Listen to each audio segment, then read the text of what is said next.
Hey guys, so it's been a few months. I don't know how long exactly, but I would roughly say around 2 to 3 months. A lot of things have changed. I'm in a new place. I'm also today. I'm not gonna have my camera on. It's just it's not working that well. I'm gonna have to get it fixed. But we are still have our voices, most of our voices at least, and we still have time to play. So with that being said, is everyone ready to play today? Yeah.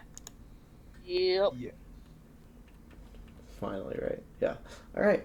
That being said, let's get back into the session.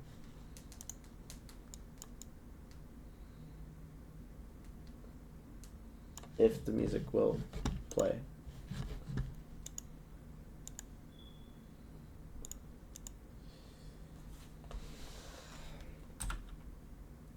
Hold on a minute. One thing that never stopped is the errors. There we go.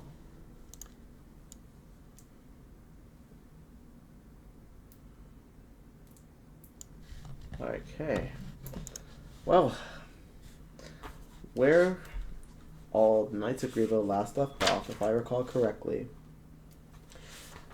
uh, you guys all went to the two of you went to the rare birds exhibit where Meriwether the Dryad was posting up as she tried to sell her birds to you guys. Cora instead sang a ballad of the one lovely Minotaur man that was taking care of the deck of cards exhibit. I don't remember his name, but he was a very burly, husky boy. Let me see here.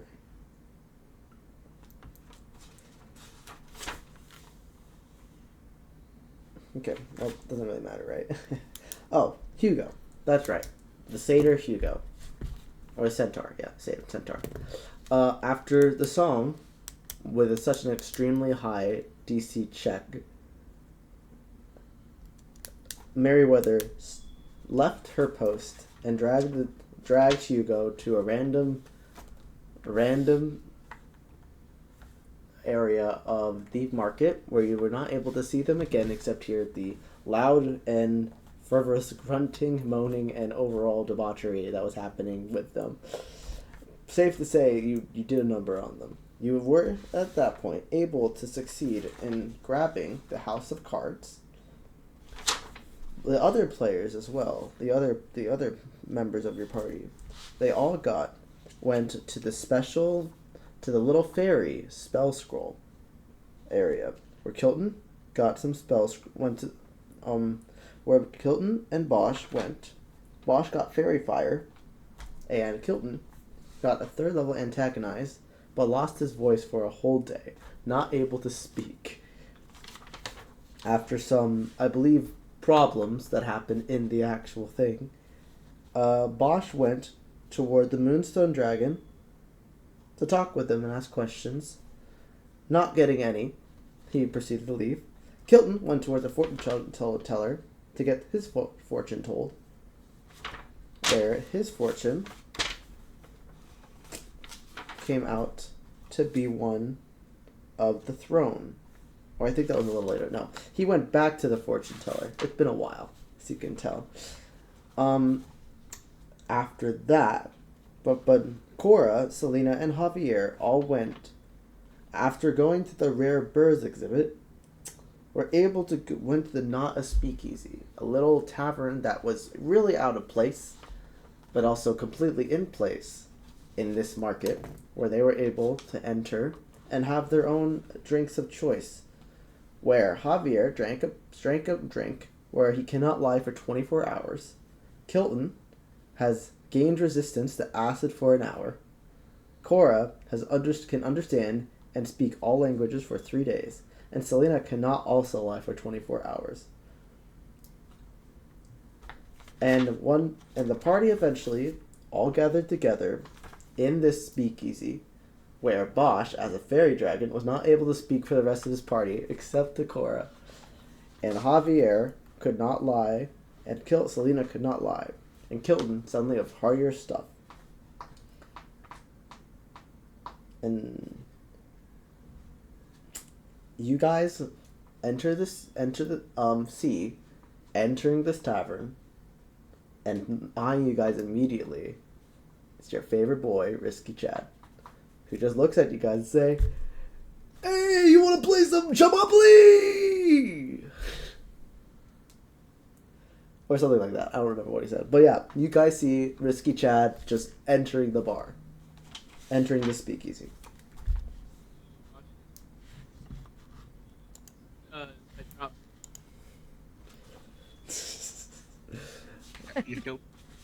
Hilton does not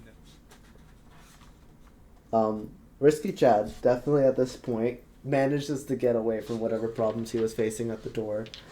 He starts walking towards you guys, arms outstretched, being like, "My friends! It's been so long! How is everyone?" He goes up to actually Selena first. He's gonna try and give you a hug. Do you resist? No, why not? I'll hug him. Okay, you give him a hug. It's a very nice hug. Big man, big burly dragonborn. He goes up towards Cora. Tries to give you a hug. Yeah, Cora's kind of like awkward and stiff about it, but she doesn't say no. It's like, "It's all right. My hugs aren't for everyone." And goes towards Kilton. "Who the fuck are you?" "I'm Risky Chad." Did you guys not tell him that I'm like your best friend? And that like one of your, you know Greg? Do you know Greg? Oh, I know Greg. Yeah, he's like my best friend. And we live. Head down. What? Hold on, I'm gonna rules. What? You held your head down extremely dramatically, like as if something's terrible happened to my friend Greg. My one pal. The one guy that, like, honestly, he's my one connection back to my hometown. He looks towards you, actually, Bosch. Like, what happened to Greg? Is he okay? Is he here? Where's Greg? Greg? He just looks towards you because he hasn't talked to you in a while.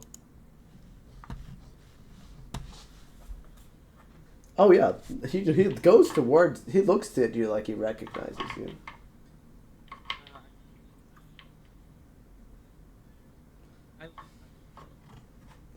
Like, why is everyone ignoring me? Hey, Greg?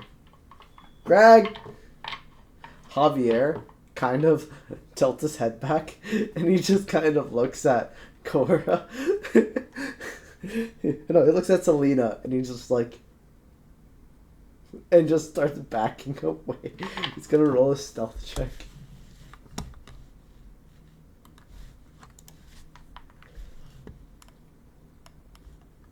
But yeah, okay. Okay, I'm gonna roll perception for. He's still not enough. Oh yeah, just see Javier just disappear into a shadow, and Risky Chad's like, "No one's telling me where Greg is."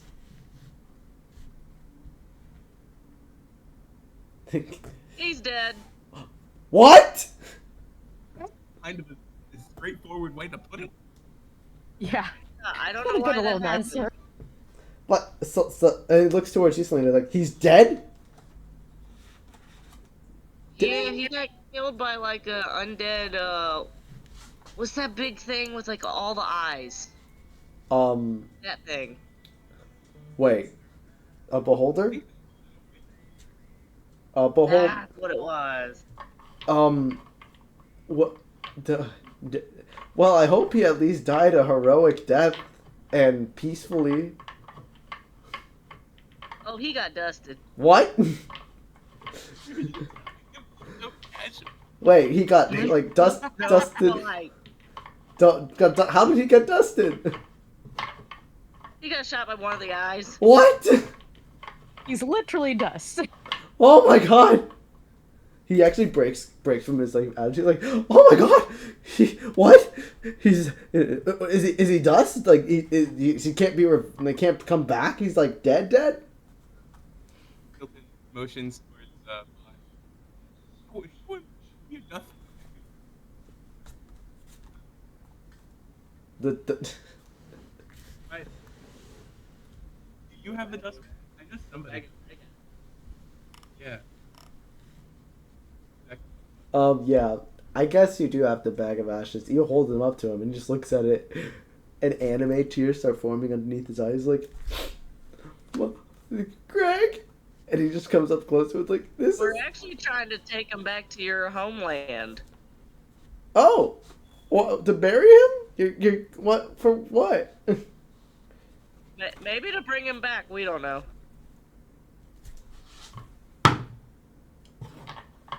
Oh! Are you gonna go see the headmaster? I think that's the plan. The headmaster. The headmaster tall. He's the master of. We haven't got very far, but I think that's the goal. Well, you're a long way from it. How were you look, real talk, like, why are you here? I tend to get sidetracked a lot.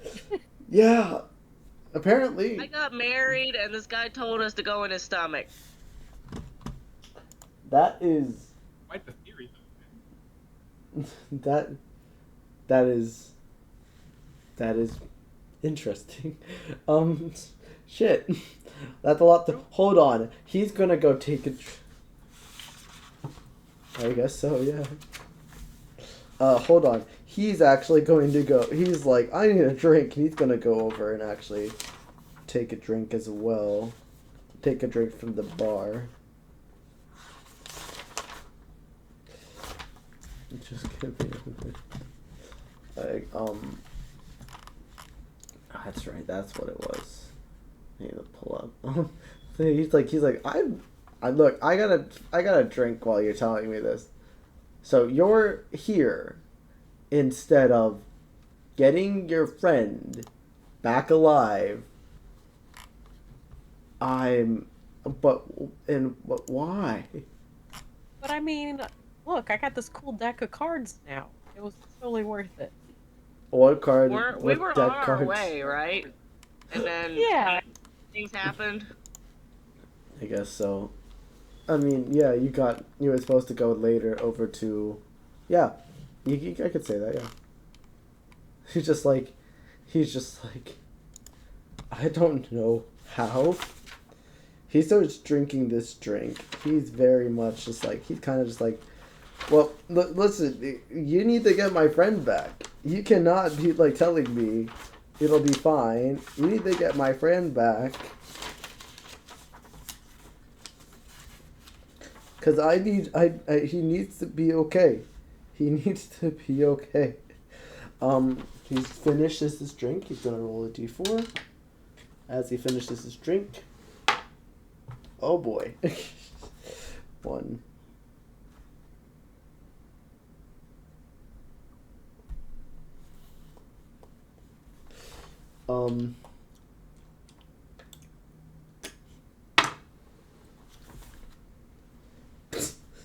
And as he finishes his drink, you see his attitude shift from being like this suave, like charismatic fuckboy to being this preachy, like, well, shit, gang.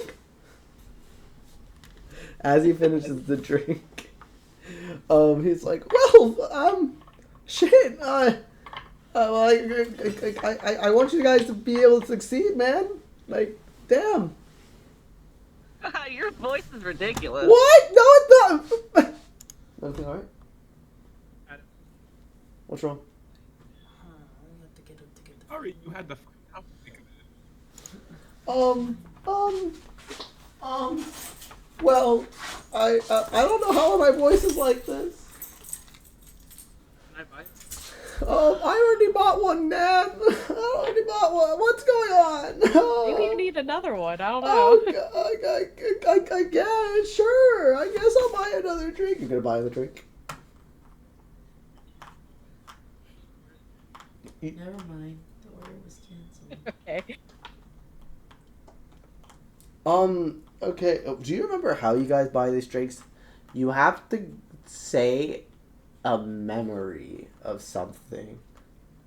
I think. Oh, I remember that. Yeah, you have to say. And so, when you saw Drisky trying to order his first drink, he was like, "I remember when I was getting all that money from my schemes, man. Having a great." And now, but as Risky Chad goes up to this time, you see him being like, "Oh well, I remember me and Greg's great memories as we escaped the Taliesin mountain, not because we hated it, but because we wanted to explore." And his drink comes up. He's going to roll another d4. Oh, that's okay. That's fine.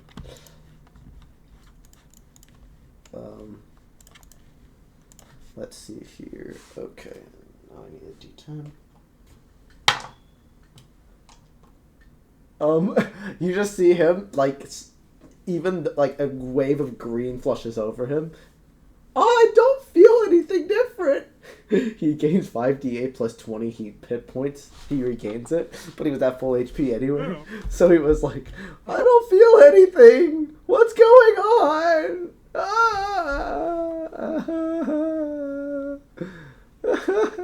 And he starts crying. But yeah, you also hear a little bell. Ding, ding, ding, ding, ding, ding, ding. 2 minutes until the Chomopoly tournament starts. Final call for the Chomopoly tournament. Drisky Chaz goes like, "Oh shit, I have to go do that," and he just runs over. And before it ends, he manages to sign up for the Chomopoly tournament. And you guys see on the name board, Cora, Kilton, Javier, a man named Dickhead, Hanky Chum, 2 people named Summer and Glade, Bosch, Risky Chad, and you also see waddling over Fun Gus, the bartender, throws in 50 gold. Don't know how he gets it, but he has 50 gold. And at the end, and he's like, "All right, 10 people for the Chomopoly tournament. We do not know how this is going to go with 10, but I guess 2 of you guys will have a bye. So, with that being said, I will pick this at random since there is no seating. Is everyone ready?" Woo. I know. Okay. I don't know, bubble. I don't. Oh, wait, yeah, that's right. You gain resistance, and... How did you get bubble speech? Remind me. I lost my voice. Oh, yeah, It like bubbles. It's lose voice for... Yes, absolutely. Your voice bubbles come out, so yeah. You would still be, yeah. So it would be translated through Cora, everything you're saying, Yeah. pretty much. Because you understand bubble, apparently. Okay, so I rolled a d20 for Javier. I know his number. I need you to give me a number from 1 to 10 for all 4 of you. Just randomly, yeah. Just randomly. Who was that? That was okay, 7 for Bosch. Cora, give me a number from 1 to 10. 5. Pick another one. Another one. 8. Yep. Hilton. 2. Yep. And Selena. You're not playing in this, right? Correct.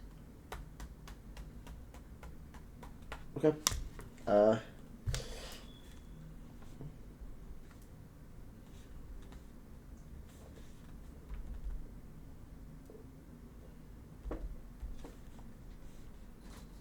Okay. Alright. I'm going to roll a d10, and the first 2 numbers that come up are going to play. Alright. So the first matchup will be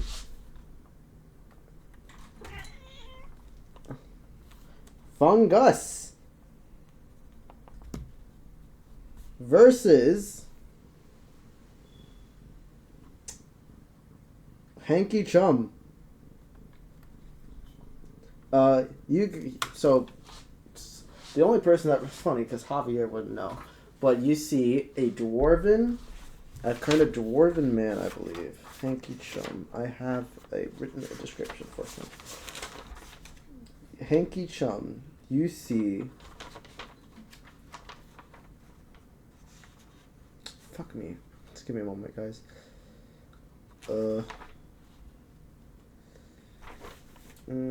Yes, you see a dwarf in crisp white suit that has a very, very wide cowboy hat. Kind of is excessively wide. Does not need to be this wide, but it is wide, and he struts, and you see a little bit of a glint that says Chum on his belt buckle, kind of bedazzled in silver and gold. And you see on his arms two different ladies. One kind of a drow look. Yes, kind of like Doug Dimmadome, except much shorter. Hanky Cho, the Chum Dimmadome. No, but yeah. But all the things that are black is white. He's purely white, wearing white. And when he walks, you see the spurs kind of just like fleck a little bit of like silver. And on his arms, you see two different ladies. You see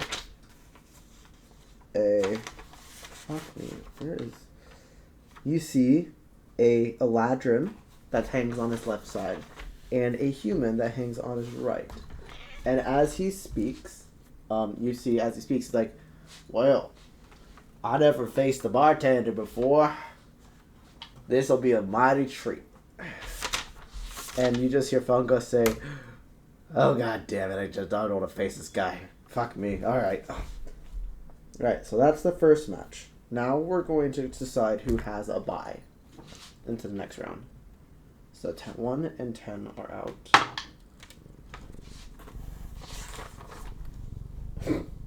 Alright, so our first bye will go to Bosch. So you go immediately to the next round.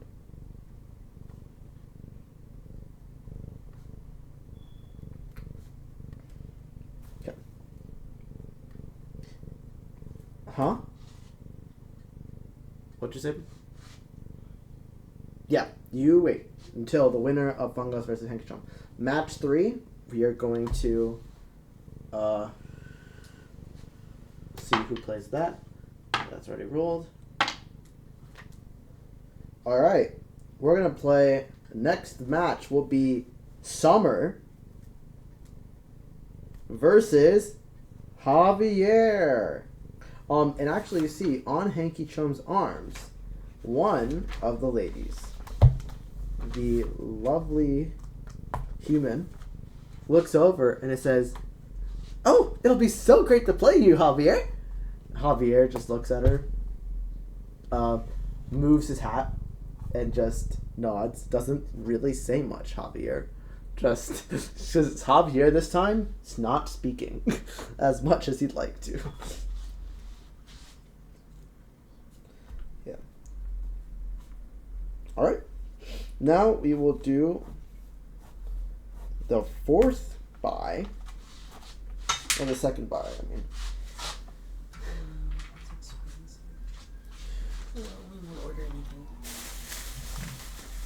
Sorry? That's just the sign. Okay. I'm sorry.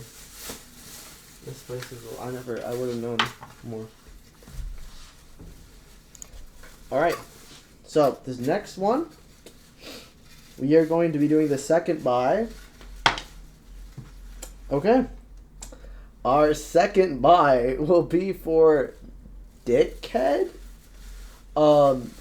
Scans the crowd. Dickhead is nowhere to be seen. Well, I guess then Dickhead is automatically disqualified. Does anyone want to take Dickhead's place in this tournament?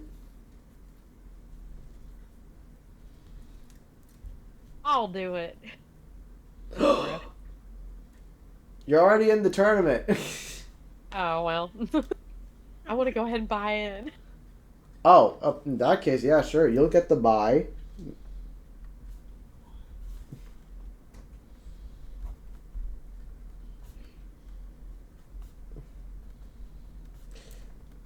So yeah, you don't have to play until next round.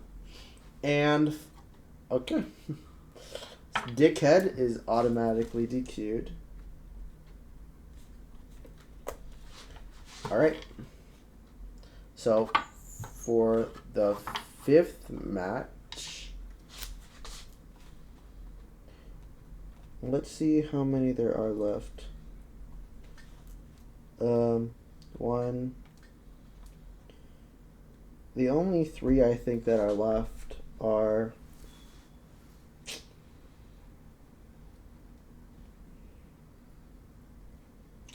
so Dickhead's gone. Javier and Cora, Nicky Chum, Summer. The only two that haven't played are Glade and Chad. Oh, Kilton as well.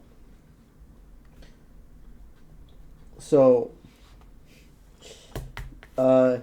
they look at the schedule and was like, okay, so that actually kind of screwed us up because, well, okay, so here's what we're going to do. Cora, Bosch, I need you to pick a number between even or odds. Well, it's odds. Okay. Cora, you will keep your bye. Bosch, you will be facing against Kilton instead of getting your bye, because ultimately that we were depending on having 6 matches, and now that is not happening. So, that being said, we have 5 matches, and we'll be playing them one by one. You can keep. Either of us can talk. Or like, neither of us are understandable. Oh yes, Bosch. Oh yes, everything has to be done through Cora. So, he looks at you, Cora, and he's like, please, for the love of God, just be honest.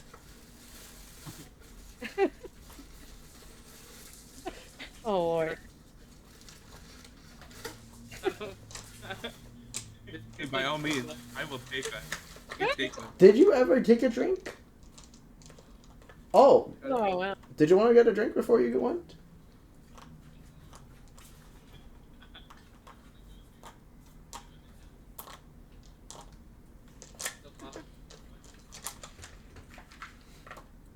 Okay, so you're not. Do you want to surrender? Okay. Before your match even starts, Bosch, you already go over and just start waving a white flag. It's like, oh, okay, well, that makes things. Okay, I guess Bosch is also DQing because he's a dragon. They're a dragon. So, I guess, Cora, you're just going to be facing off against Kilton instead? Well, you see, this is what happens when people just decide to last minute leave. This is actually a real life experience of me when I would run brackets for my fighting games. I get people that would be like, I don't want to DQ out. And I'm like, well, okay, so that changes everything.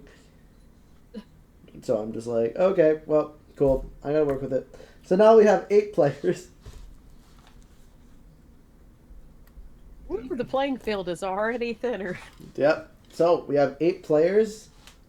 You see, as the announcement, Glade, the Eladrin elf on the left of Hanky Chum, looks over towards Risky Chad and says, "Ah, darling, it's gonna be wonderful playing Termopylae with you." And Chad's just like, "Holy shit!" So yeah, we are going to start with Hanky Chum versus Fungus. I'm not gonna play that game with us, so actually, you know what? I'm just going to roll these kind of fast. That was a D8, D12, a D20. I want to just roll these kind of quickly, just so that I can,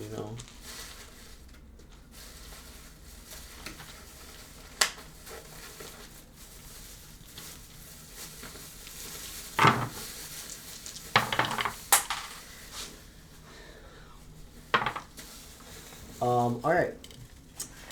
You guys see as whoever wants to, if you guys are, you guys see Hanky Chum easily beats Fungus. And they go do this like in a best of 3. So Hanky Chum wins the first round.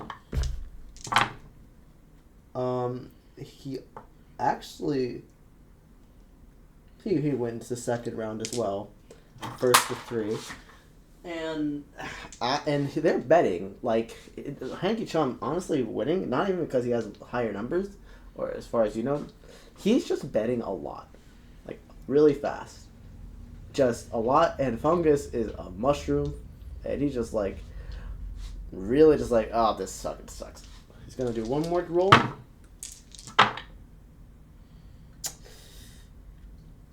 This time, Fungus actually calls his bluff. Yeah, he calls his bluff and wins one back. But then immediately, Hanky Chum wins the game by just playing it slow, with changing up his strategy. And he's like, well, first round goes to Hanky Chum. He's gonna go on to the next round. The winner to the semifinals, and the next match is going to be Kilton versus Cora. So Kilton, Cora, you guys remember how to play the game of Chomopoly, right? It's okay. No. You don't have to play the game if you don't want to. You can instead roll. So you roll a d8, and you can bet as much gold as you like as in response, and the other person has to either match it or fold or raise it. It's like poker except with dice. So I'm gonna need you guys to roll your d8. Don't say the number out loud, and we're gonna start with whoever wants to go first to the betting. You can even just say check. Hang on, let me get a set of real dice so I'm not rolling on D&D Beyond. So you don't. You can. Yeah, I rolled. That's fine. I'm not seeing it anyway. Oh, I didn't. That's fine. Yeah, go ahead. So yeah, you have your d8. Oh, if she can do that? Okay. Yeah, you can just roll for yourself. You don't have to roll publicly.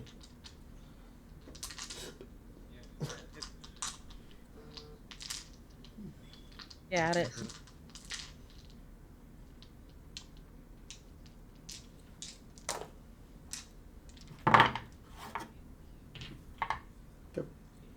So, I'm going to start off with whoever wants to go first in the betting.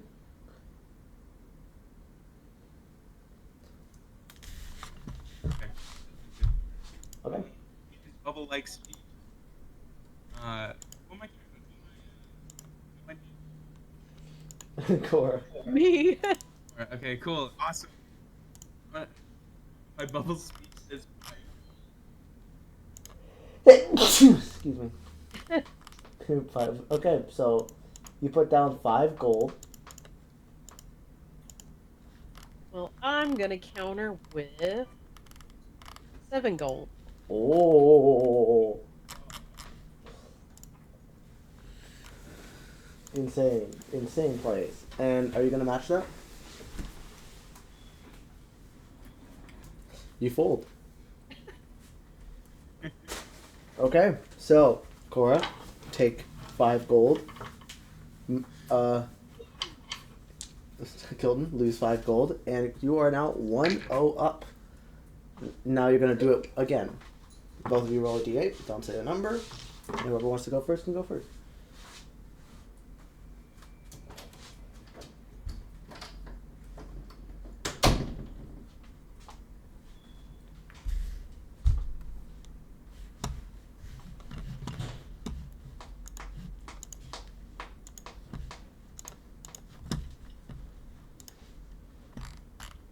Alright, I'm gonna go with... She puts forward 7 gold. Oh boy. Alright, Kilton, are you gonna put down... What are you gonna do? So got kind of a unique situation here. I don't have any gold. Okay, so here's what I will say. Your 50 gold that you use to enter, that will count. That's like what you use. He's gonna match. Okay, so you match. Roll your d12. I love how you're like, wow, I don't have any more money. You know, he's broke. Oh god. Okay, he's gonna start.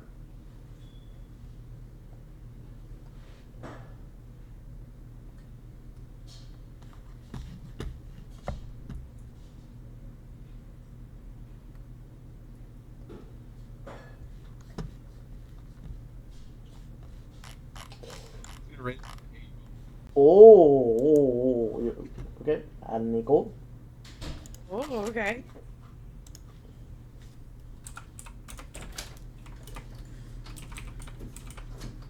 And do I go ahead and match that, or? Yeah. If you want to match it, you can match it. All right. I'll match that. Okay. So, we now have 14, and then we have that is 32 gold in, or 30 gold, 30 gold overall. Keep count that you both are probably like down what 20 gold, 15 gold each. Okay. Okay. Now roll your d20.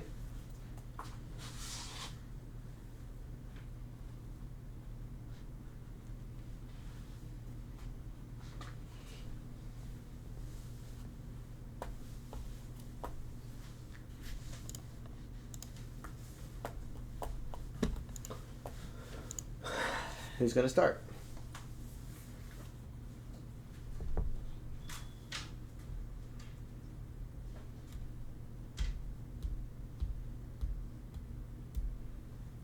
Remember, you guys can check. What? That's what I'm You check. All right. And Cora. All right.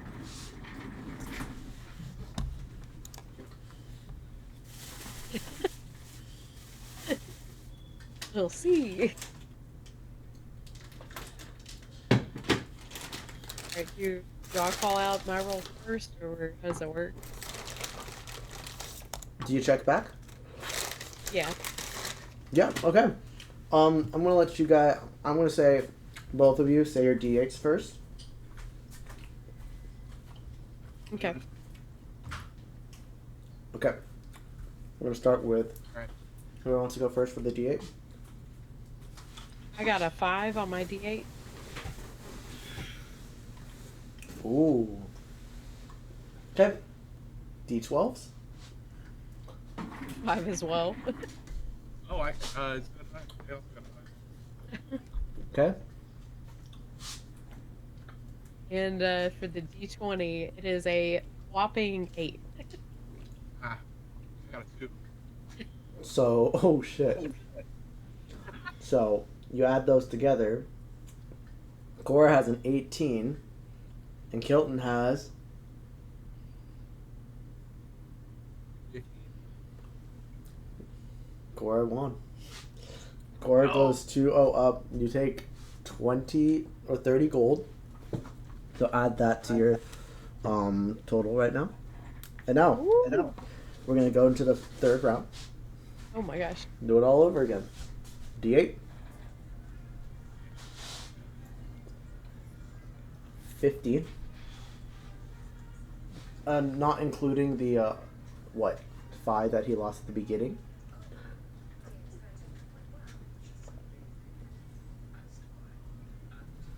Yeah.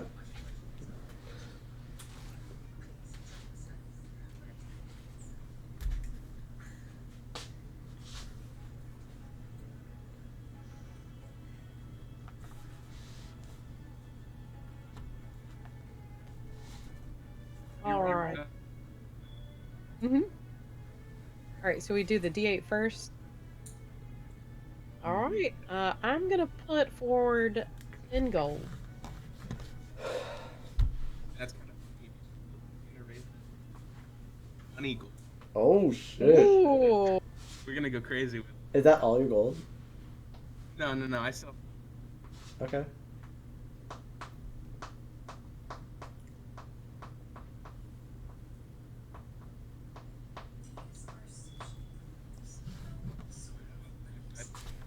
Did you put?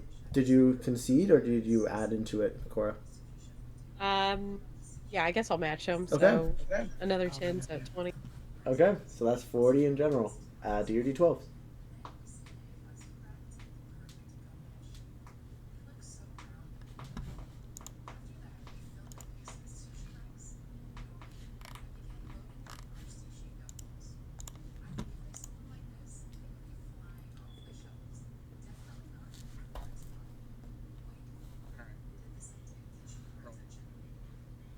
Gonna add an extra one.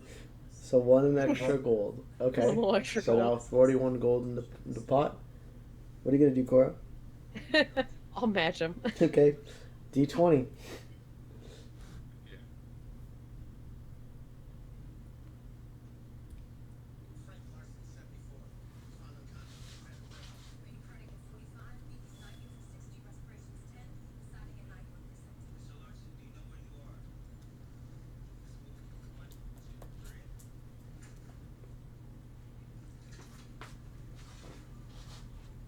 I think we're. All right, let's check. All right. Here we go. What's your D8s? Got a I got a 2. Okay. D12s. A 2. You got a 10. That's 14 versus 6. Kelton may win this. What is your D20? 10. 24? 14. Kilton wins. Kilton, Yes. you roll that D20. As you roll that D20, you see that 10, and you really believe you want it, and you see that you see her flip a show it, and immediately 42 gold back into your purse. Coming back 2-1. All right. Game 4. Back at it.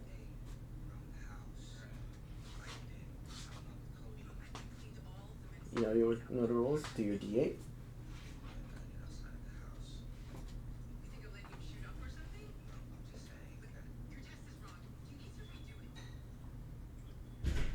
Gonna do a nice. Do a nice. 10 gold. Alrighty.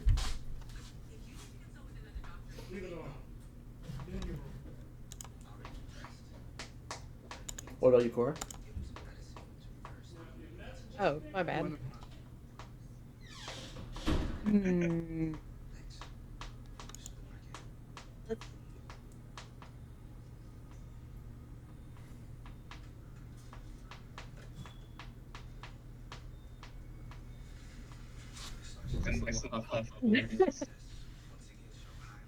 let's see. How much did you put in? 10. Um, I'll match you. 20 gold in the pot. Do your D12.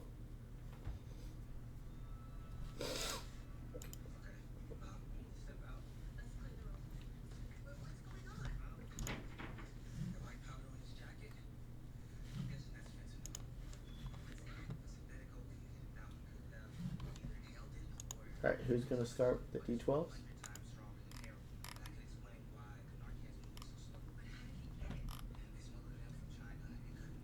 And I'll be honest, it's whenever you You know want what? to win. Uh, Whenever you guys want. You don't have to take turns. You can just be like, I want to do this before her. You go ahead. You were talking first. let's see. I'm gonna raise you up another 5. Definitely gonna. Okay. Now there's 30 gold in the pot. Do your D20s.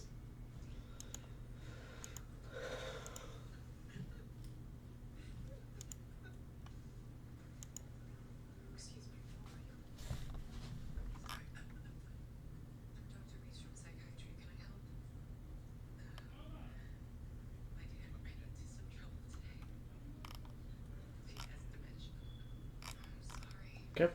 Checks it. All right, let's check. Okay. Here we are. got a 4 on the D8. I got a 5. Oh shit. Oh. I got a 9 for the D12. Hilton got a 4. Oh boy. What does that add And then up I to got a right now? 5. Wait, I got a 17. Okay. Is that what I think it means? What's the numbers? What are the numbers? Mine should be a 26. Yeah, mine would be 18 overall. Okay, Kilton. It's 2-2. And how much? You gain 30 gold back?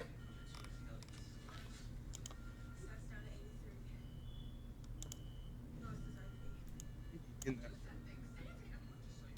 there. Alright, last one.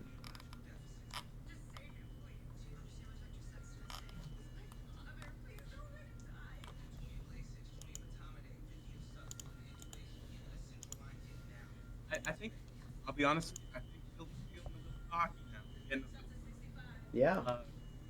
opening with 20. We're opening with 20. 20 gold. Sheesh. You want to Oh bet my my 20? god. You know what? I'll take your bet. Oh shit. Okay. Alright. 40 gold in the pot. Do your d12s.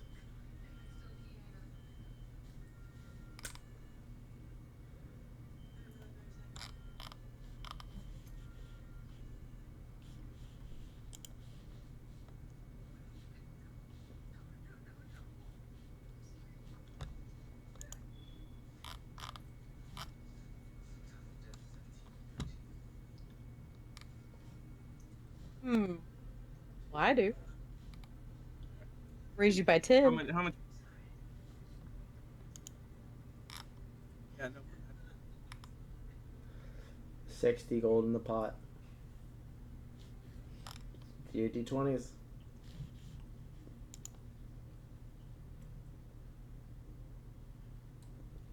We're gonna check. Damn, giving up at the end there. What are you talking about? None. Doing super good. Mm-hmm. Well. Alright, I'll check with you. Oh shit. Alright. Oh my god. Here we go. 17. Okay. Alright, so D8, I got a 5. Oh. D12, I got a 12. God. Hilton got a 7. Oh. And Wait, hold up, hold up, hold up, hold up. What are the numbers right now? What are the overall count? Hilton's sitting at yeah, so I got 5 and 12, so that's 17 so 13, far. 17. Okay. And the D20, I got 19. Ah. two. And Cora, as the 2 comes up, immediately you just hear air sirens. And Kilton, all of your 50 gold that you entered with goes straight towards Cora, whatever you had left. So. Yeah, I know. I think we'll be in it. So yep. Okay. You're Back to broke, baby. You're back to broke. Okay, and Cora, you have now 50 extra, whatever extra you had, and you officially are on to the next round. They say, Ooh, let's go. as they announced it, and the winner of this match is Cora. And Kilton, you are immediately embarrassed, and you cannot speak because you speak bubbles. But if you would, you'd be crying. Loser. I'd say even your tears are bubbles right now, cause oh shit. Okay. Hilton's gonna go wallow in shame in the corner or something. It's all right. Everyone does. Okay. So, that's the second match. Cora, you move on to the second round, and you're going to be facing off against Hanky Chum. Gotcha. The next round, Summer versus Javier. You see Javier kind of looking like still quiet, has his hat down, but he approaches, and Summer goes over. Is like, "Oh, well, I'm so excited to play this game with you, Javier. Let's have a fun match of no deceit and trickery." And you actually see she waves her hands a little bit at him, and he kind of just is confused. Oh yeah, let's have a great match. They're going to play their game.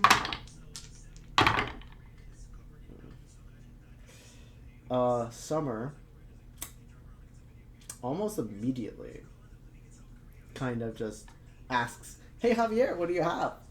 He's just like, "Not good." And he just shuts up. He's like, "All right, I'm betting 50 gold." And he immediately concedes and loses the first round. Second round.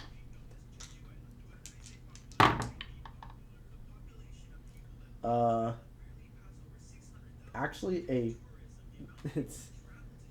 she does it again, but this time he tells the truth, but she doesn't believe, but she still pushes forward to try to be greedy, and it bites her in the ass. She ends up getting cocky and she loses. Yeah, I'm counting this right.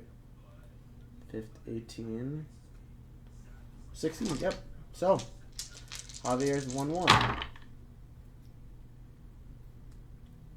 Okay.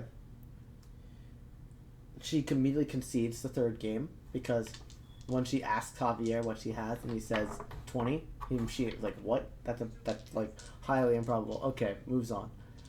At this point, you can see her strategy of, I know exactly that he drank this potion, or this not potion, but this drink, and he's not telling, he can't tell a lie. So she's using that to her advantage. It's cocked. And even with her strategy, 26, 20, even with her strategy, she tries to push him very hard in the beginning. Immediately, he gets called back, and they go all in. He rolls a natural 20 at the end. Javier moves on to round 3, beating Summer. And Summer looks at him like, "What? You weren't lying and you still won?" She's just like, "What can I say? You're a real daughter of a bitch." Smoke clouds and just leaves. It's like, Chum! And just goes over to him. It's just like, you actually hear in your ear, Selena, like, I don't know how I can keep up with this. I have to tell the truth for 24 hours, and yet somehow I still won. I'm insane. I'm insane.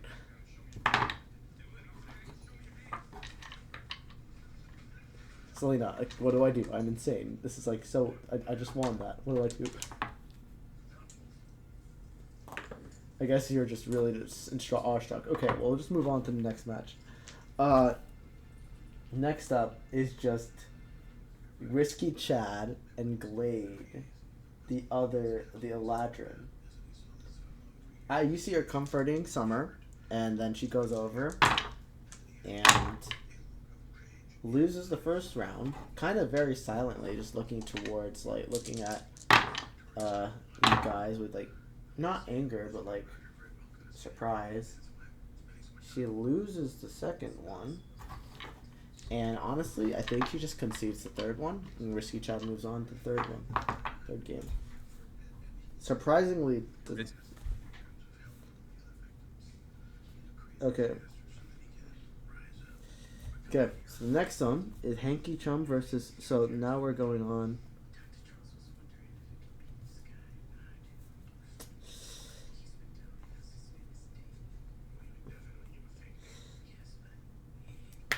So, Cora, you are up. It is now the winner semis, or the semis.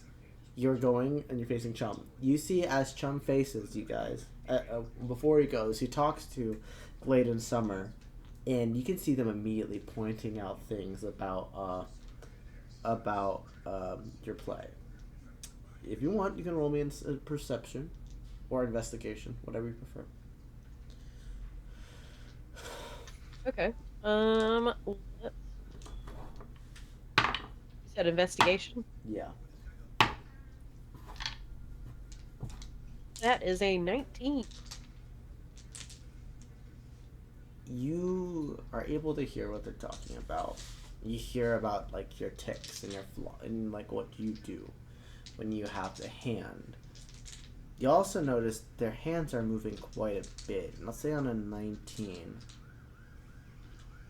you think you see a shimmer of something.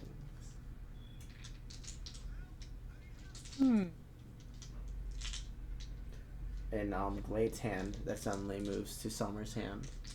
That disappears after she puts her hand in Chum's hand, but there's nothing in his hand when you look. Can I lean over and whisper something to Selena? Of course. And what do you say to Selena?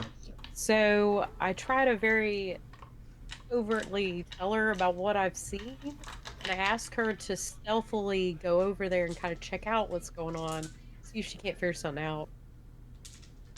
Selena, what do you say to that? I will do my best. At least she's honest. So yeah. I'm not healing myself right now. Okay. I will say this. You're going to... Alright, before the match starts, I give you one thing you can do. You're going to go over and investigate, or you're going to try and sleight of hand what's in Hanky Chum's pocket. Or whatever he might have had on his thing.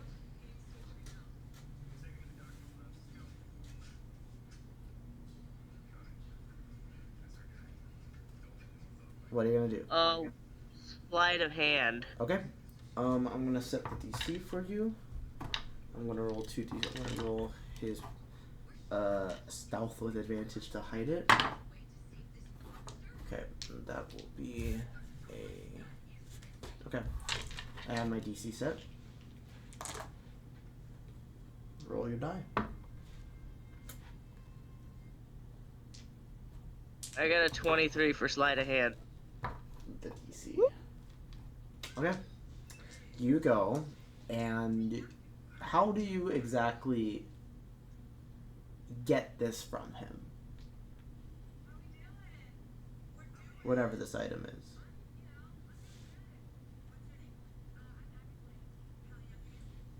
I'm gonna push Kilton on him. Kilton, you're wallowing in your shame and bubbles, and suddenly you get fucking knocked and run toward Hanky Chum and fall, and he falls on top of you. You fall on top of him, and he's like, "What in the tarnation? Get off of me!" And Selena, in this confusion, you see in the inside of his sleeve a D20 die. And you are able to, as you're picking him up, take that from him.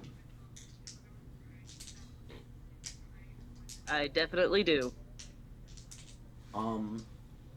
With a sleight of hand of 23, I'm just gonna roll this twice. Natural 1. Glade and Summer are just too shocked and are trying to help you up with him that they do not see you pull this up. And Chum does not even feel it. Yep, he doesn't even feel it. So, you have a shiny D20. It looks very similar to the D20 that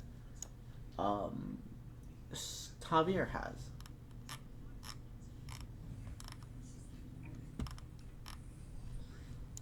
It looks very similar to the D20 that he has.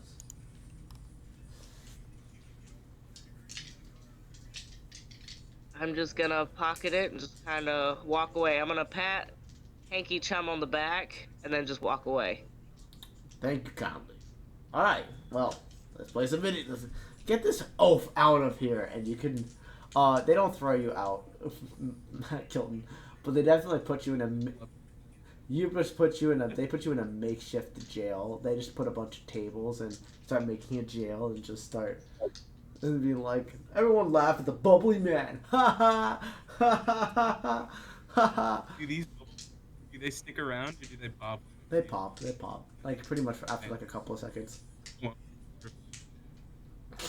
After a couple of minutes, after a couple of seconds, they pop. So yeah, Cora, you see this happen. He approaches you. We're gonna play some games. Now we can go through this quickly, or would you like to play all 5 rounds? All rounds. We can play them all. I don't mind, or we could do it fast so everybody's not having to wait. Whichever you decide. If we do it fast, what do we roll? How would that work? You're just going to roll all 3 at the same time. Gotcha. And we're just gonna have the numbers add up and then they'll see who wins. Okay. Okay. Great. Give me a second. Let me roll those.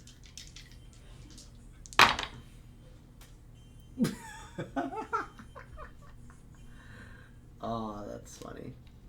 Oh, that's great. Okay. Yeah, this will work well.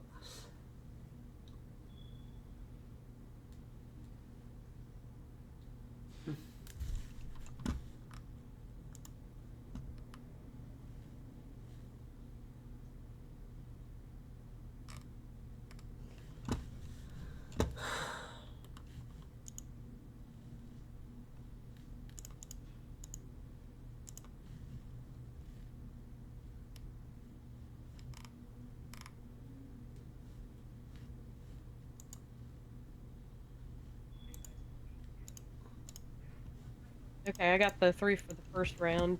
Okay. Do you want to compare those? Yes. Compare them now. What did you get? I got an 8, a 3, and an 8. He got it. Oh. Uh-oh. Damn, I guess. Oh, there she's back. Everything all right?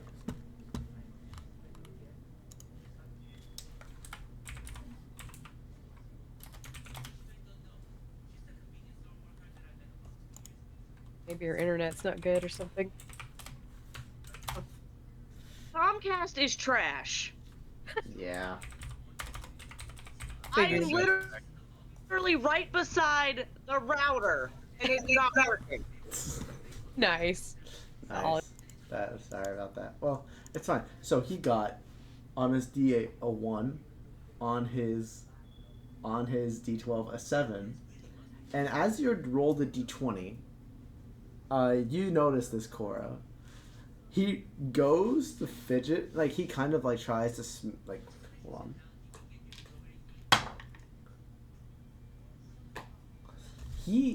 Roll me a perception check.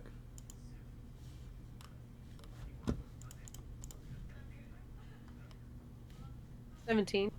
Yeah, you see him slightly move his hand to his wrist to scratch it. Scratches a little harder. Barely looks like, but suddenly the mood changes. Like, what the fuck?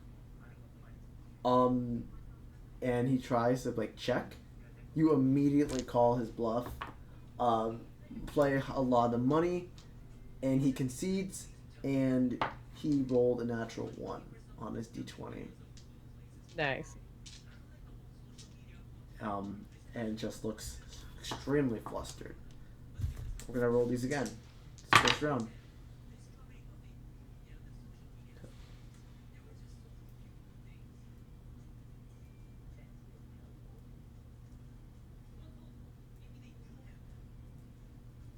Yep, I have my numbers.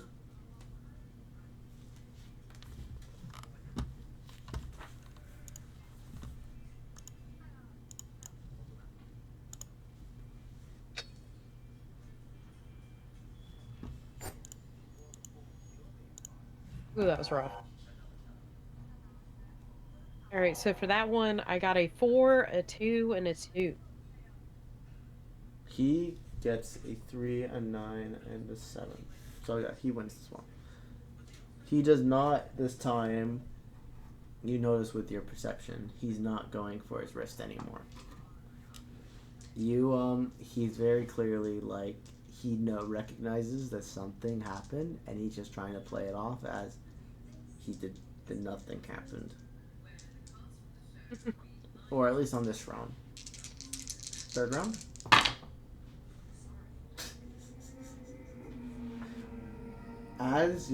After you roll your stuff, roll me another d20 and just roll me another perception check.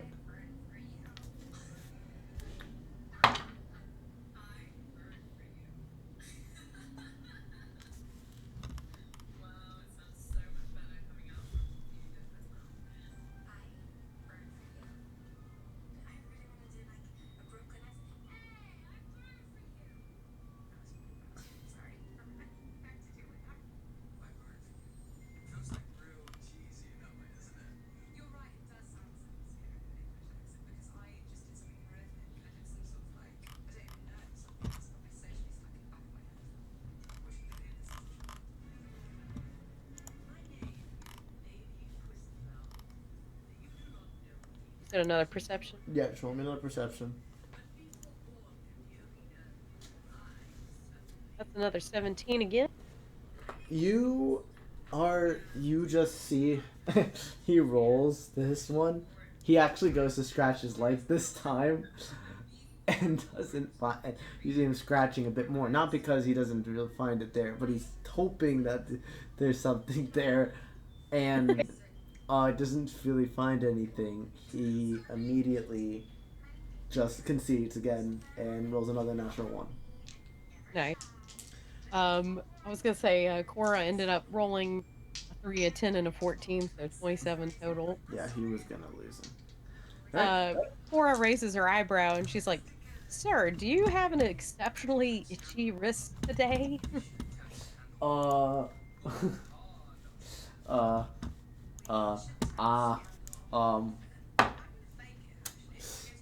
yeah, this Feywild pollen, am I right? It's just, so itchy. Like, have you tried the fruit?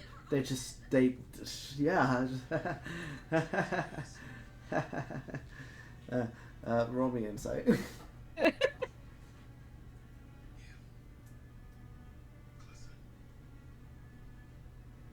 10. You think he's telling the truth? Dang it. Okay, well that's, but like it's like, well yeah, just I ate one of these fey fruits and they just made me itchy all over. Fair enough. And yeah, just all right, fourth round. You are 2-1 up.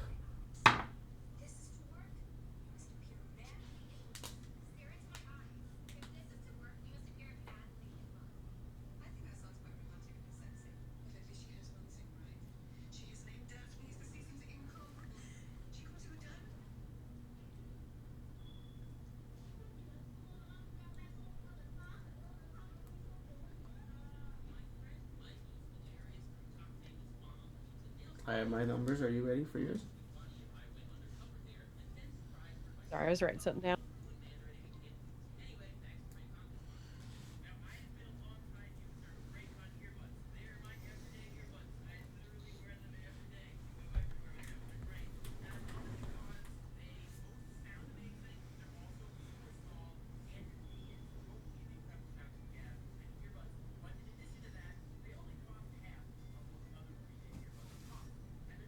Okay, I'm good. Okay. What is your numbers?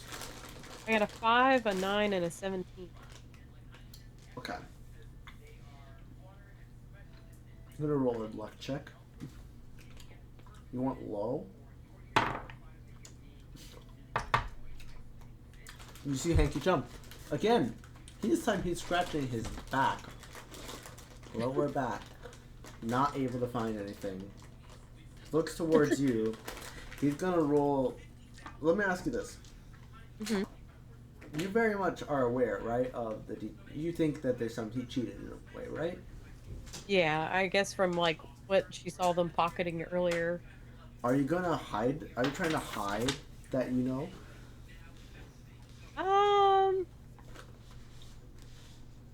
No, I think she's kind of trying to play it, like suspicious of him. Like, Okay. Roll me this a deception check. okay.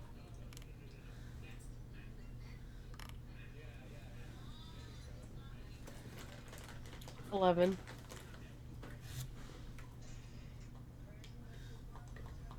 Okay.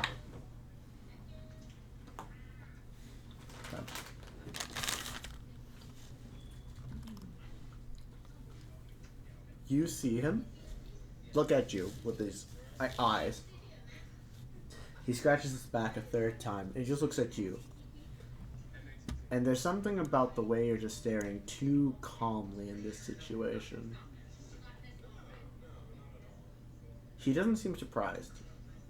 He just casually says, "Good game," gets up, and him, Summer, and Greebo start walking towards the door.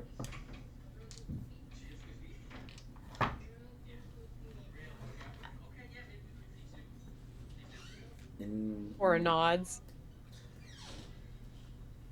Do you stop him? Tell you what, Cora leans over to Selena and asks her what she took from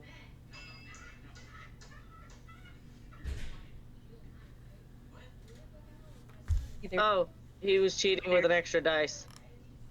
Cora says, "Can I have that?" and walks over to him at the door. So you're gonna.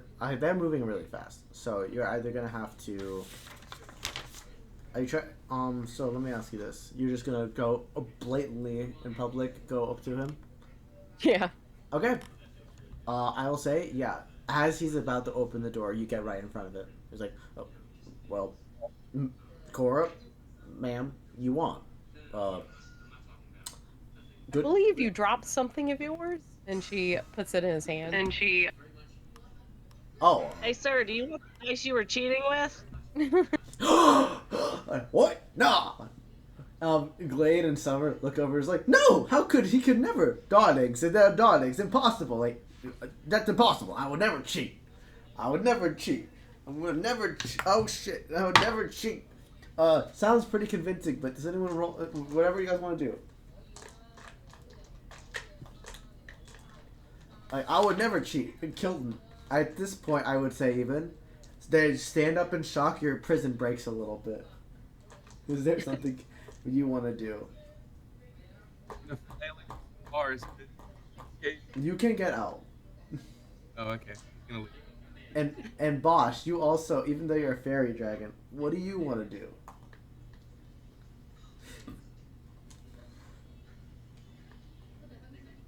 Yeah, you're a fairy dragon. I'd say you've been watching this whole time. You see Hanky Chum suddenly get up and leave. Cora stops him at the door and shows a very shiny dice. And Selena blatantly saying, "Is that, hey, you want the dice back that you were cheating with?" Everyone gasp loudly and see Summer, Glade, and Hanky Chum all denying vigorously that they were doing this.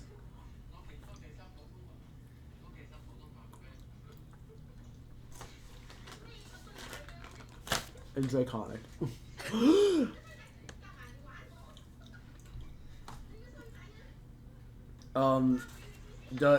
So he sounds pretty convincing. Somehow he's, even though you very clearly seen him, he's very much playing this act of. He is very much. He's very clearly trying to say like he's telling the truth. Does anyone want to do anything? Sir, I have a feeling I cannot tell a lie right now, so I know that you're cheating. In his little,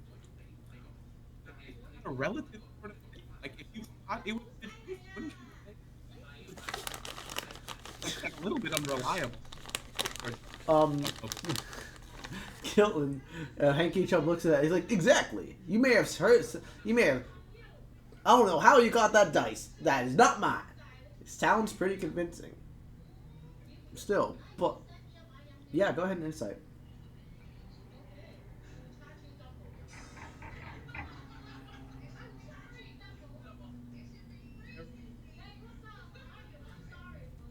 No, it just seems pretty convincing.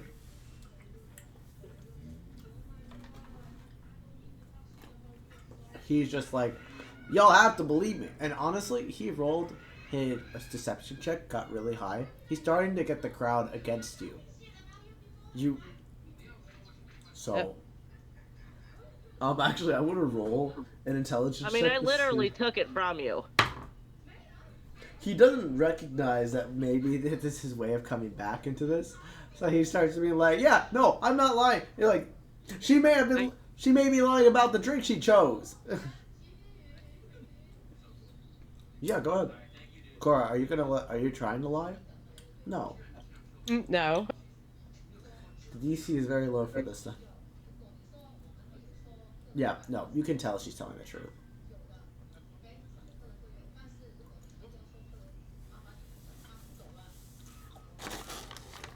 I guess.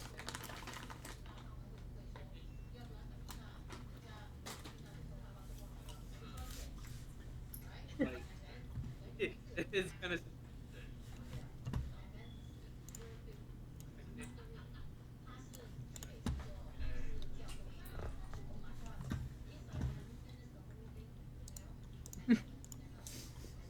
Cora kind of gets up on a table and she just sort of speaks to the crowd.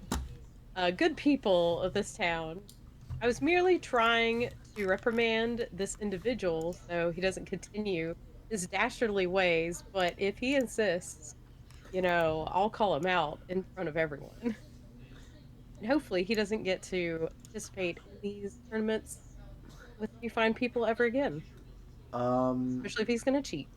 I'm gonna let you roll, whatever you want to roll with advantage, and I'll tell you why you roll with advantage after you roll. Persuasion? Yeah, whatever you want.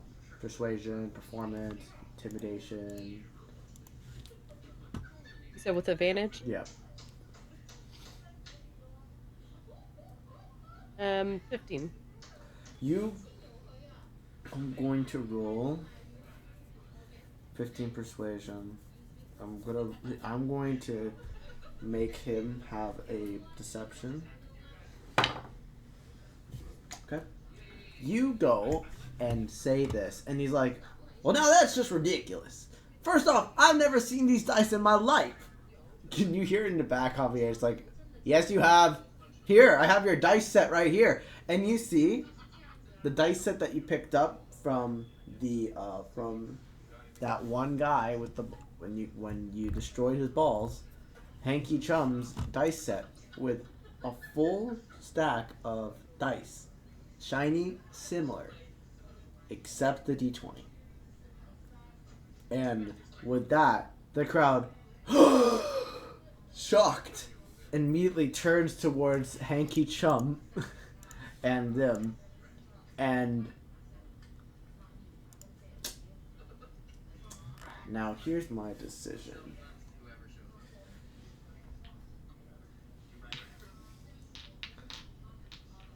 Are these the type of people to... Okay. I'm going to have 4 options here. I'm going to roll D20. 1 through 5, the worst situation happens. 6 through 10, it's bad, but possibility to be fine. 11 through 15, it's good, and that's 16 through 20, the best for you guys. And I'm gonna roll this twice, so it's gonna be in a halfway. So we're gonna do this first half. Okay, you see them in this first half. They see this dice. Their eyes immediately wide. They look like they've been had. They at this point are trying really hard to get out the door and escape. Let me ask you this: do you guys want them to leave? Okay. With a 17 on the first die, you cast Grease, They immediately fail, slip and fall. Everyone starts coming up to them, and you guys move together. And now here's the second one. I will say they have, but here's the second one. As they approach, oh my god. As they approach, okay, I need to do that again because that was just, okay. Now you know what that first one has to be. Can't roll again. This bad. Okay. As they approach. Hold up. So, as they approach, goddamn. As they approach, Hanky Chum immediately looks at everyone approaching them and realizes he's been had. Looks towards Summer and Glade and just says, I tried to give you the life that you needed, but I'm sorry, we all gotta go together. Immediately takes a piece of dynamite out, and as he lights it, forgets he's in the fucking grease. The grease sets on fire, setting them all on fire, which includes the dynamite. And you guys have one round to act before this explodes. Oh my god. I'm going to say, everyone, so whoever wants to act first can act first. You guys have one round of actions you can do. Sorry, not even one round of actions. You guys have a reaction. You have to react to this in one round, and you're going to tell me you're going to move out the way, or you're going to try it, or whatever you're going to do. Can I cast Thunderwave to try and knock them out the door?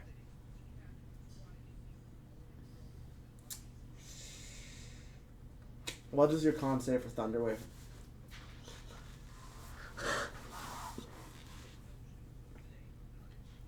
14. Okay. He's going to roll a con save. If he passes, he can't.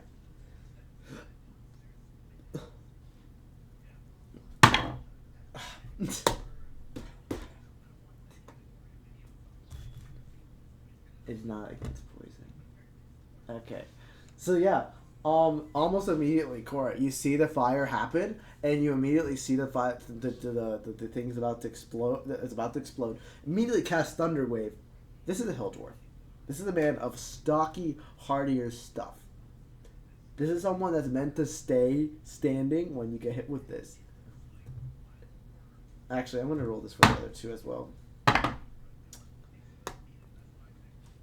And yet, somehow, he is unprepared. And you immediately blast him out the door. All three of them go flown out. The door as well goes with it. And this is still pretty bad. As it goes out,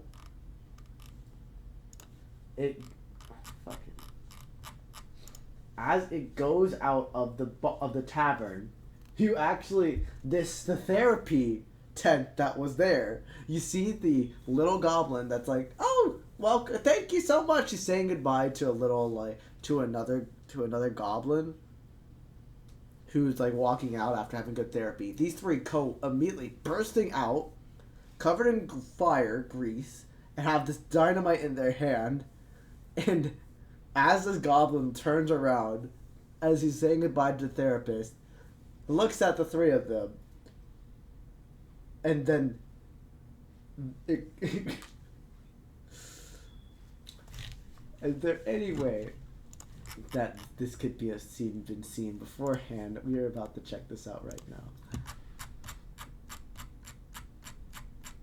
now. Let's see.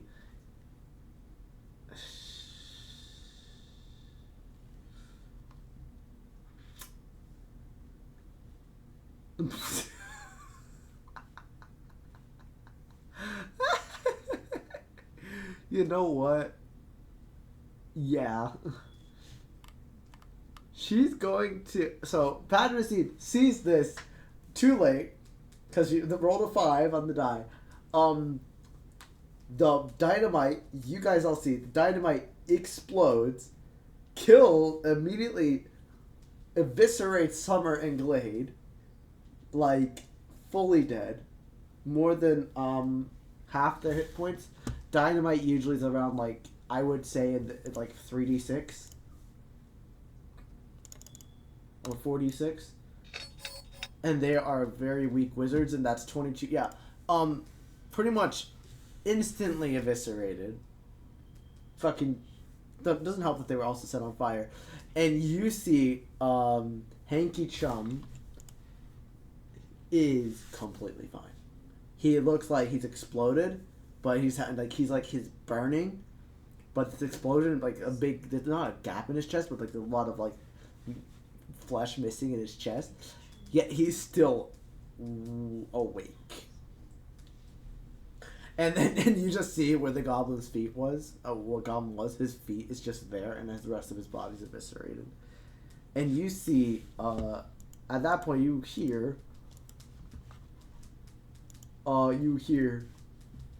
who just exploded? And looks towards Hanky Chum and says, what have you done? And Hanky Chum goes to speak. He then realizes that he can't speak because his jaw is fully exploded and all that's left is his mouth hanging out. And just look and sees his hand. It's completely gone.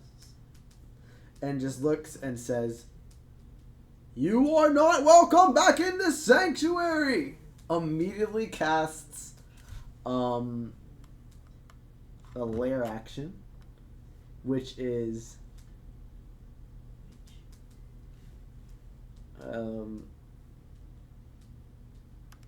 which he gets immediately shunted to a different plane and does not for the rest of this scene exist. And Pazrodine gets up and kind of moves her big body and looks through the tavern. The damage of the tavern is relatively minimal. The door explodes. The door is burst down, and a little bit of explosion caused some of the dirt to come inside. But the speakeasy is relatively fine. You look, and she says, "What happened here?" He had dynamite, was gonna try and kill everybody, so I threw him out with Thunderwave. Can anyone attest to this? Everyone shakes their head, yes. And she looks at you. You can't lie, so you're telling the truth. Amazing. Actually, that's Cora. Yeah. Selena, you immediately cannot stop telling a lie, so you immediately are like telling the truth, and she's like, okay, so it's the truth. Well, thank you very much. Quite honestly, that's first for the Celia market, though. Okay, I think that's enough for this, whatever this is. I think the tournament is officially canceled. The money doesn't go back to everyone. Actually, Cora, you get all the money. I was gonna say, can Cora sneakily steal all the money that they she just say, due to her amazing efforts, Cora immediately wins the money. And you win 500 gold pieces. Or 50. Holy moly. I feel like I should get a share for saving all of these people's lives. Yeah, it's fair. Javier just looks at you, puts his hand out. I'd like my 50 gold back, please. Alright, so Cora will give him 50, and then Selena, whatever half of that is, help me do the math. 450, 225. Kilton, you see them just have 500 gold pieces and just give 50 to Javier. I start counting out the money. We'll just make it even 200. I'll take that. 2. Goes up with like horrible puppy dog eyes, begging for gold. Oh, well, he thinks instead of giving any gold, he takes out his little wallet, and in it are 2 silver coins and 1 brown coin.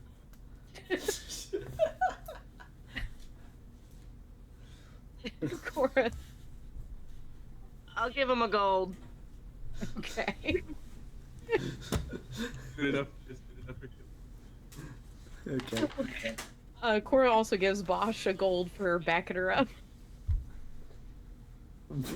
Well, yeah, the tournament's officially canceled. You get all the money that you get. Bosch, before the speakeasy closes, do you want to get a drink? You and Cora go toward the bar to get a drink. What is the memory that you ask Cora to give about for your drink? No, I don't think so. No, I don't believe so.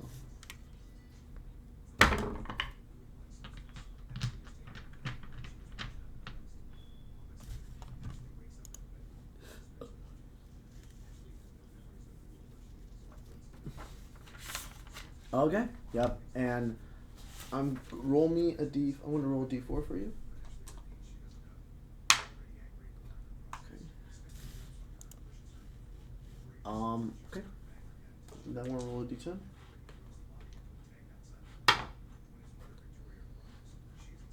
You, as you're reading, you're a wizard. You are meant to learn about knowledge and everything.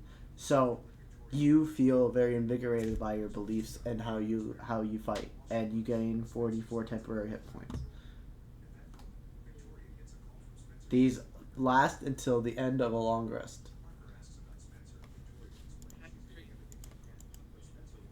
Oh no! I don't. Okay. So, you get your drink, and you are able to go, and you all leave the Speakeasy Tavern. Javier looks at his watch and just says, I think we should go.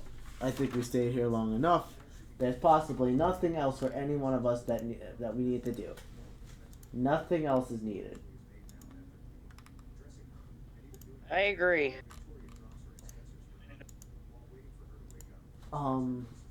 As you are walking out, though, you pass by the fortune-telling station. And the only person that hasn't done their fortune was Bosch. And as you pass by by the fortune-telling station, Odilwin, the goblin, comes out and looks purely at Bosch, just smiles.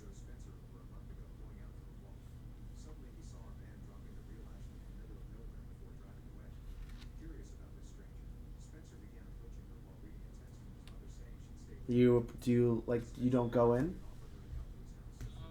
I look back at it. I don't. He's just like, come. Am I like at all? No. Milton's gonna go. I don't. Odilwin.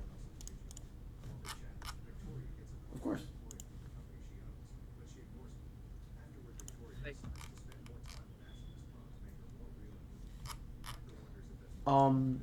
14. You pretty much get that this goblin is pure likes the idea of you coming in because he gains something from it.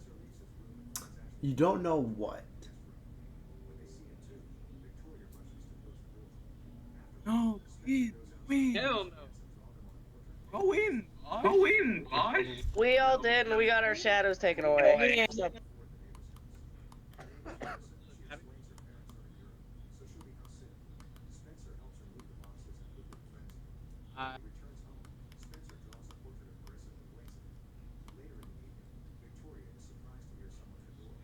Where? that's fair.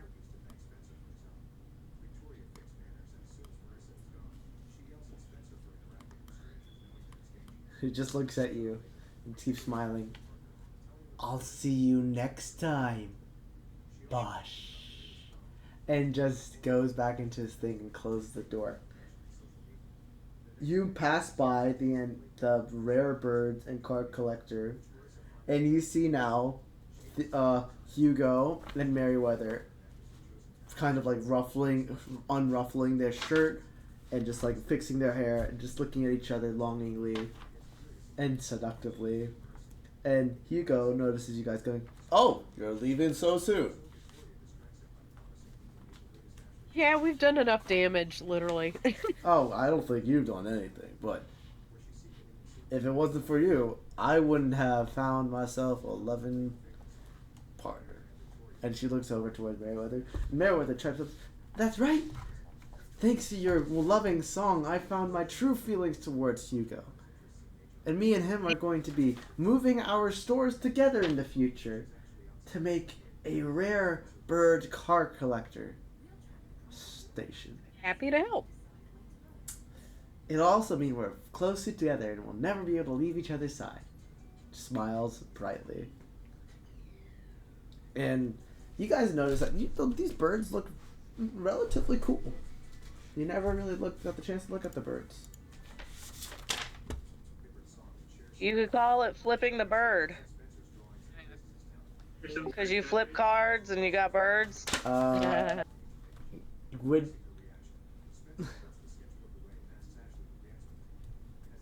Sure. I like bird feathers. oh, I'm sorry. If you want a bird feather, you're gonna want to have a bird itself. Oh, I meant if any of them, shed a few feathers here and there in the cages, could we have the spare feathers? I'm gonna roll a luck check. You want high? Oh yes. What type of feathers are you looking for? I'm gonna ask Mom. Yeah. Steady. She gets a couple of just bird feathers. I'd say roll me a d6.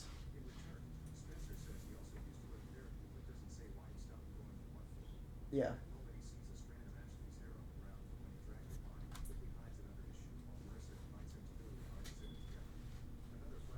You get 6 bird feathers. Yep. Is there a particular?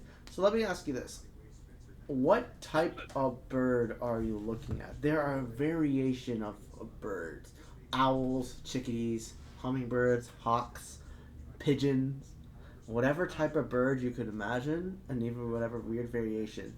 Is there a particular bird that Bosch is looking for? They have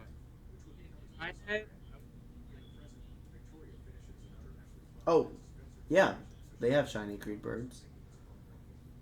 Now, particular breeds, I wouldn't. That's up to you. I will say you see a shiny green parrot that just looks towards you and starts twirling his head, and you hear them just squawking like quack, quack.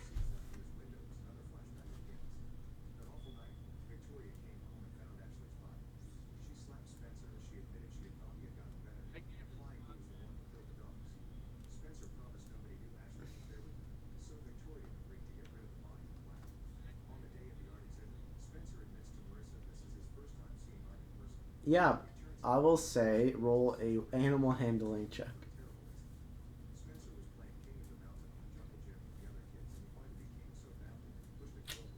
Mm. You blow gust on this bird, and he immediately bats you in the face. Oh, I don't think that was the right thing to do. uh, uh, uh,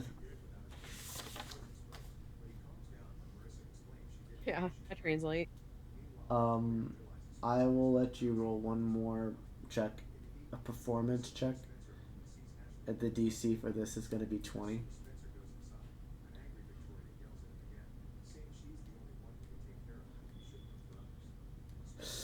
Dude, fuck. Barely off. The bird looks like he meant it, and you look at it, and he looks back, and then just suddenly just doesn't like you, and just turns away.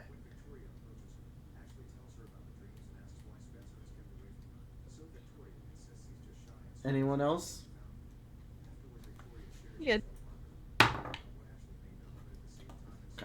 You guys go, and you just see Javier kind of talking to the Merryweather and points towards a black hawk in the back, and just looks at it, and the hawk looks back, and he holds out his arm, kind of heroically, and the bird floats onto his arm and immediately climbs up onto his hat. Shakes his head. And walks towards you, and he has a hawk.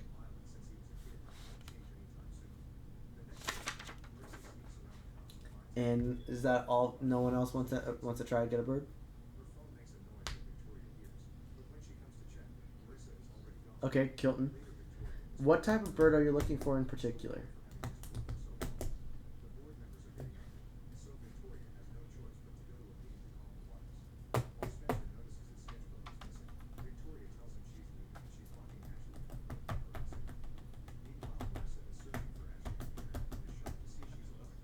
Yeah.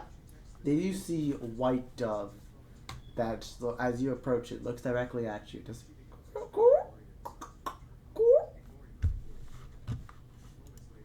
I don't know if that's what they sound like. He's gonna bubble at the bird. Roll me a performance check.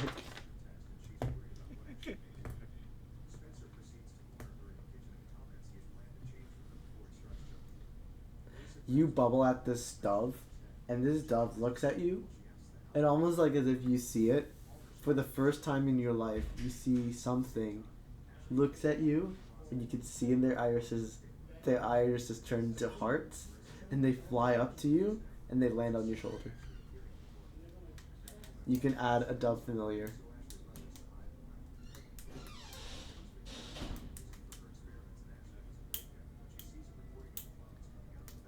And yeah, you've been able to successfully get a dove. Yeah, that's awesome. And a gold. The gold. You know what? You're right. No one else? No, I have enough pets that I neglect. Yeah, you actually go back, go and look at the birds, and as you're about to approach it, you feel a tug, and you look at your Almirage, who is starving, and the other two. What are your other two familiars? I had the monkey thing. I had the rabbit thing. I know you had an Almirage, but there's two others. Those two are just like wheezing and just looking at you angrily. Oh, that one was like a fox. Yeah, you see all of them just looking at you angrily, and you just after you're about to go get this bird. Alright, I guess I'll feed y'all. Yeah, you go and feed them some fey fruit. They turn into weird animals for a bit, but it's like I thought their feel felt good. And Cora, do you want anything? No, but on that note, Cora's gonna go look for Tressa because she realizes she's been missing for a while. Where do you think you've left her? I'm gonna assume that she's actually a genie. She was hanging out with the dragon, probably. Oh yeah. You go over back to the dragon, and you actually see Tressa perched on top of Patricine. It's like, oh, took you long enough. I was getting bored. I love Patricine. Don't get me wrong, but I was getting bored here. Also, Yeah, where sorry have you about that. been? You haven't even talking to me. Yeah, I know we should have probably hung out more, but I had a gambling thing we had to do, and there was an explosion. And Excuses. Listen, we're gonna have a conversation. We still have to figure out what the demon said about your parents. I was hoping to avoid that, and maybe it would go away. Nothing will be nothing. We can't avoid everything in life, Cora. Anyway, no worries. I had a wonderful time catching up. She flies down back into her bottle, which is her cat thing, and just kind of purrs around you and is back. Did have to say though, first time I've ever seen an explosion happen in the Feywild that was not caused by her. You have to tell me the story. And Definitely. get Tressa back, and you all go find the portal. Padrazine looks towards Javier, smiles. See you guys later. You always know that you can come back when you least expect it. Goodbye. And a gust of wind pushes you all through the portal, and you all appear at the later encampment. Coming out of the chest of Adama Dawit Salam, who is fast asleep at this point. He doesn't even acknowledge you guys as you wake up. But you guys all see they've set up a big bustling town in for the night. But they're all fast asleep. And you guys can do whatever you want for the rest of the night.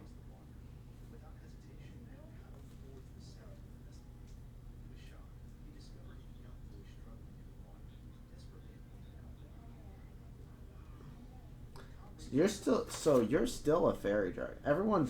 You all still have your things here. Oh no. Can I? Why don't we sleep? Then it'll go by faster.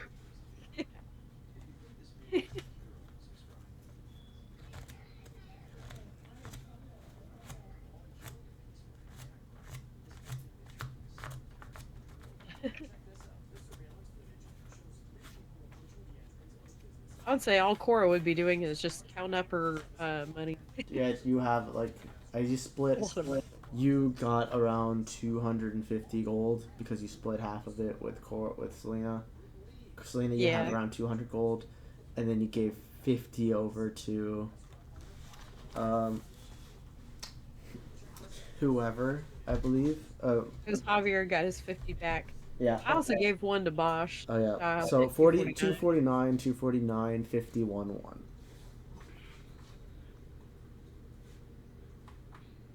Yeah. Yeah. You are now a cat. Yeah. You can take a long rest if you want. Hell.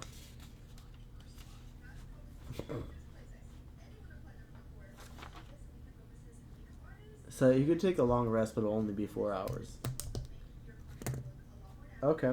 So you take a 4-hour trance, which is technically your long rest. And what does everyone else want to do? I'm gonna take a long rest. Okay. Yeah, I might take a long rest, reset everything. Good. Since we're safe, relatively. Okay. Kilton, you take a long rest. Immediately, you'll lose. Sorry, what's up? One thing I want to do. Okay. Hilton is backpack make like and Alexandra you're under little twitch and Yeah. can't telling us that the card and going back to the memory tavern with Javier. Yeah. Remembers he had a deck of cards. He has no clue where they're gone. Mm-hmm. You go and try to look at the cards, and they're gone. A little distressing because he really likes it. They're really good. Who has the cards, by the way? Who has the cards? Yeah. Well, immediately. Considering everybody else, and Javier's the only one who he hasn't seen. He's gonna go. Okay. He's gonna go visit Javier for him. I'm gonna say that will be something for next session. Because I feel like this would be something that he probably want to be here for.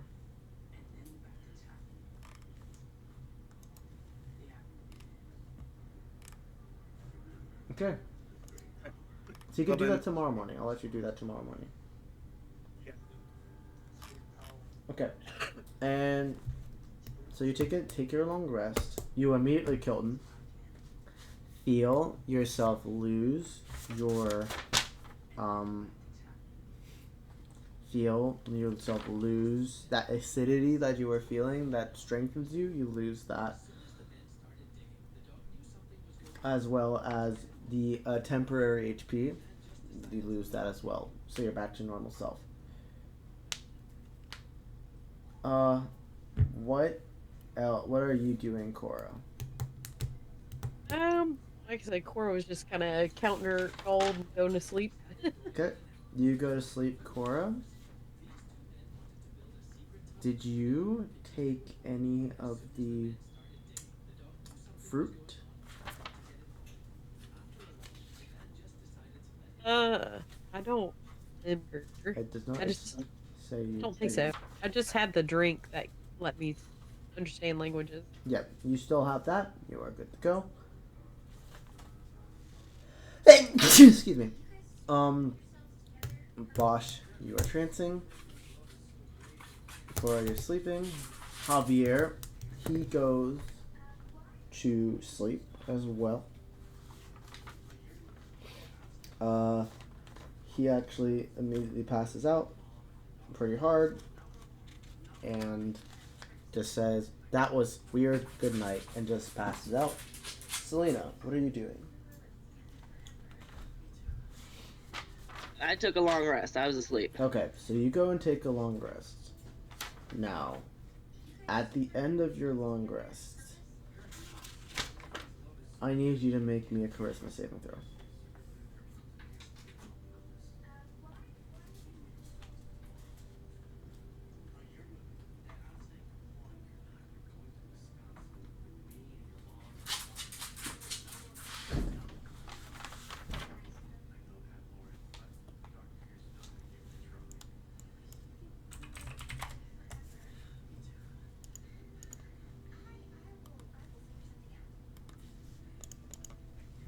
Hold, please. I have to go get my dice now. I have to move rooms.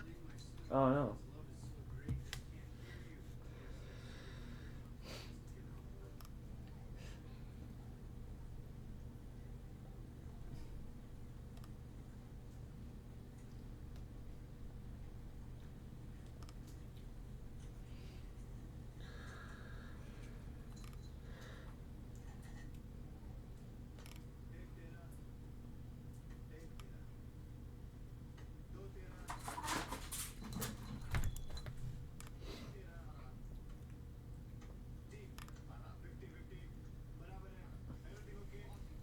Remind me the name of the dragon.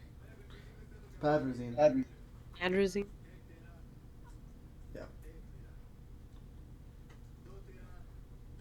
You said charisma save? Yes. 22. When you gained your max HP, you felt yourself, something inside of you started to burst. And you started to feel like this internal thing started to grow. It's almost like you had that dog in you, and you felt invincible and unstoppable, that 2d10. As you were sleeping, you did not let your guard down. And what you thought was that dog in you was actually a dog in you spreading itself through, trying to take control and to curse you. And you, as you're sleeping, fight it off through the night, and it passes through you. You wake up, immediately puke a bunch of like black liquid out of your body. You keep your 2d10 that you got, but you do not gain a form of lycanthropy. Oh, dang. And I will say, the next morning, or whatever you guys wake up, later starts packing. Adama gets up, looks towards you, Selena. He says, "Ah, my wonderful bride-to-be." Strokes his hand over your face. Are you ready to journey over to Beggar's Hole? Yeah, where the heck we were going there, right? I don't even remember. You guys just you are about to cross the river.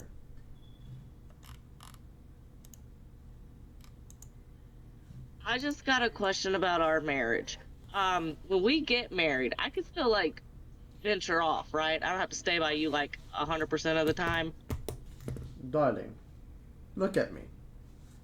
And he looks around. You look around, and you see he hasn't when you saw him. He had many women.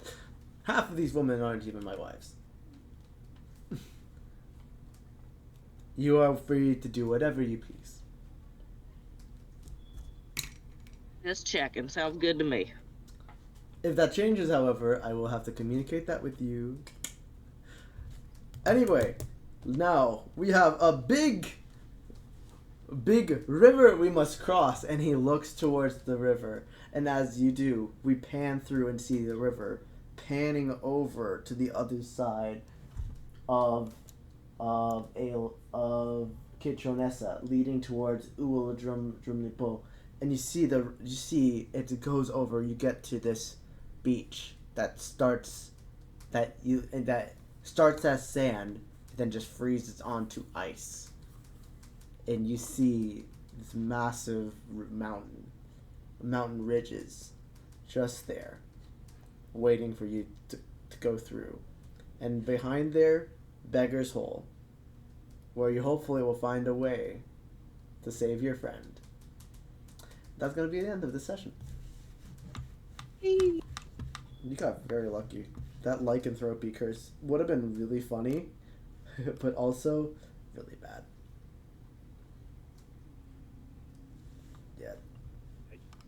I don't know if I'm sad or happy. If you want to have it happen, maybe I can make it happen in the future, but we'll see.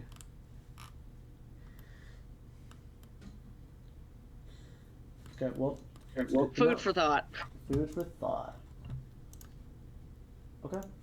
Well, that's all good for today. Thank you guys for playing, and thank you all for watching. Hope next time we'll play is probably going to be during a weekday. I'd like to get this up and running again. It's been a long time since we've been able to do this, and I'd like to keep doing it. Did not take a lot of notes this time because I didn't expect it to go like this. But I'm very happy with how it went. Thank you guys very much, and we'll see you next time. Bye. Bye. Bye.